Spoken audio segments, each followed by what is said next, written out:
Howdy, my name is Grace Guerrera, and today I will be demonstrating some solutions to a given set of problems regarding solutions and energy.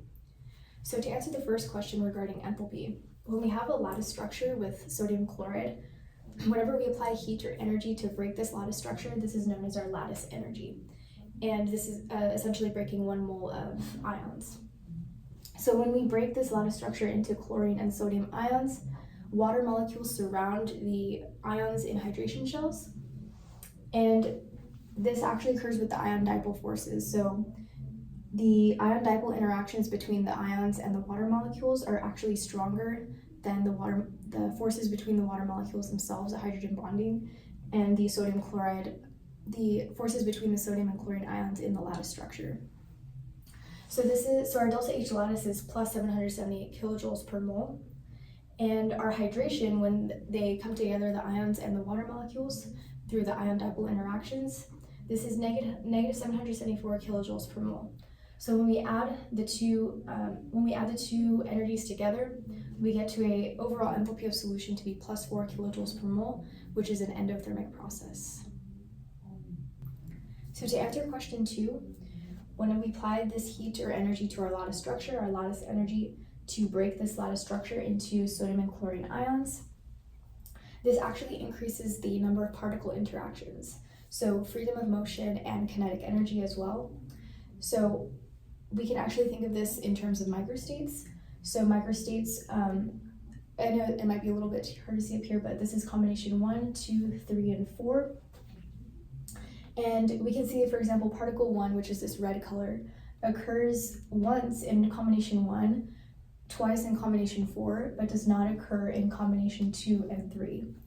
So essentially, when we break apart this lattice structure and we have these different combinations of particles, this can only occur when these chlorine ions and sodium ions and water molecules are in a free state or have more freedom of motion and kinetic energy, because they're able to move around and mix together on a greater scale.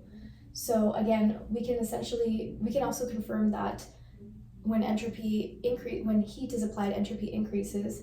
So since we applied this heat to our lattice structure, this increased the freedom of motion and the kinetic energy of our particles, which thus increased the solubility, and which thus increased the entropy as well. So solubility increases with entropy, or entropy increases with increasing solubility and increasing heat that is applied to our lattice structure. So to answer question 3, part A, we can first identify our solute and our solvent. So we can assume a 100-gram solution since we're dealing with water, and we have 0.90% of sodium chloride. And since we have a 100-gram solution, we can say that we have 0.90 grams of sodium chloride. So 0.90 grams is definitely a lot smaller. So we can say that sodium chloride is our solute and our solvent is water. Now we know the formula for molality, mole of solute over kilograms of solvent. So since we have 0.90 grams of sodium chloride, we can find the moles of sodium chloride by using the conversion factor, and we get to roughly 0.0154 moles of sodium chloride.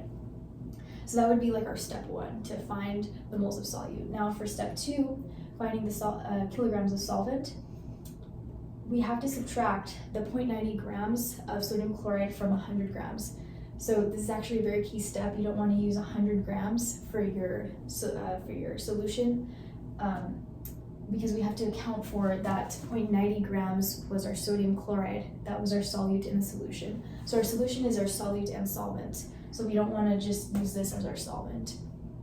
So we have to use 100 grams minus that 0.90 grams, and this will equal to 99.10 grams of water. So again, when we use that conversion factor to convert from grams to kilograms, we get to roughly 0.0991 kilograms. So now we have both our moles of solute and our kilograms of solvent, so we can calculate molality, and this would equal to the 0.0154 moles of sodium chloride over the 0.0991 kilograms of water, and we get to a molality that is equal to 0.155. So for question 3, part B, it is regarding the mole fraction. So we know our moles of sodium chloride from part A, so that was roughly equal to 0.015 for 100 moles. So we actually have our mole of solute already. So now technically what we need to find is our moles of solvent. So what we can do is we can use the 99.1 grams of water, or our solvent, that we found from part A as well when we subtracted the 0.90 from the 100 gram solution. So we can use the 99.1 grams and convert that using the molar mass to moles of water.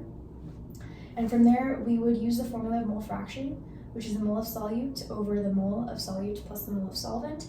And since we're only dealing with two variables here, the mole of solute and the mole of solvent, we don't have to add any other solutes. Otherwise, if there were, we would add those other solutes. But in this case, we're just doing solute and solvent. And when we do this calculation, we get that the mole fraction is roughly equal to 0.00279.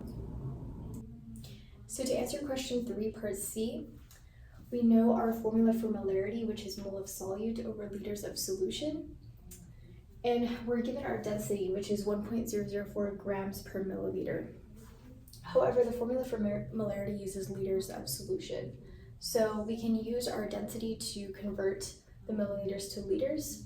So if we have the 1.004 grams per 1 milliliter, and then we multiply this using the conversion factor from milliliters to liters to get 1,004 grams per liter. So then when we use this 1,004 grams per liter and we multiply it by our 0.90 grams of sodium chloride that we have calculated from parts A and B, we get that this is 9.036 grams of sodium chloride, our new mass from the conversion factor from milliliters to liters. So then we can multiply our 9.036 grams of sodium chloride times the molar mass of sodium chloride to get the moles, and this is equal to 0.155 moles of sodium chloride. And then we use the molarity formula to do our 0.155 moles of sodium chloride divided by our 1 liter of solution, and this gives us a molarity that is equal to 0.155. So to answer question 3, part D, it is dealing with parts per million. So ppm formula is equal to the mass of solute over mass of solution times 10 to the 6. So if we use the values from previous parts of this question, we can say that 0.9 grams of sodium chloride over our 100 gram solution, and we multiply that by times 10 to the 6, and that would give us 9,000 parts per million. So to answer question 3, part E, it is dealing with parts per billion. So we are using a similar formula to parts per million, the mass of solute over mass of solution. However, this time we're multiplying by times 10 to the 9th. So again, we use the same values from the previous calculation, and we multiply that by times 10 to the 9th, and we get to 9 million parts per billion. So to answer question 5, dealing with boiling point, we have our boiling point formula, which is equal to I, our Van Hoff factor, times the constant times molality. So to first calculate our Van Hoff factor, we know that sodium chloride is an ionic compound, so it can dissociate into a sodium ion and a chlorine ion. So this is 2 ions, so our Van Hoff factor I is equal to 2. So when we use our formula, we can multiply 2, our Van Hoff factor, by the constant times the molality, which we found in part A, which is equal to 0.155. We get that our temperature is equal to 0.15903 degrees Celsius.